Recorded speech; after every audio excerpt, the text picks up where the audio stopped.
একই সাথে আমরা যেমনটা মনে করি যে বাংলাদেশে বর্তমানে যে সংবিধান রয়েছে এই সংবিধানের মধ্য দিয়ে একটি গণতান্ত্রিক পরিবেশ নিশ্চিত করা সম্ভবপর নয়, বরং এখানে প্রধানমন্ত্রীকে যেমন একচ্ছত্র ক্ষমতায়ন করা হয়েছে তার মধ্য দিয়ে সাংবিধানিকভাবেই স্বৈরতন্ত্র প্রতিষ্ঠিত হবার সুযোগগুলো রয়েছে।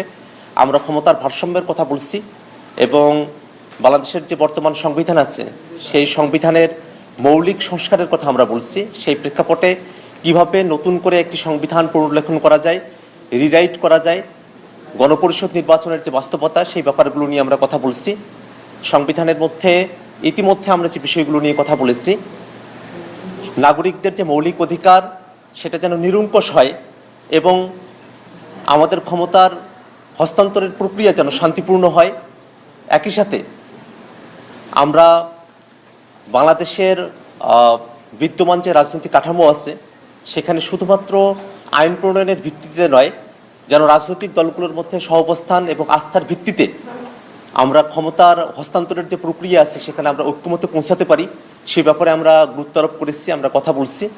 আমরা আশাবাদী যে আমাদের মধ্যবর্তী যে আলোচনার বিরতিতে আমরা এখন আছি, এর পরবর্তীতে আমরা আরও আলোচনা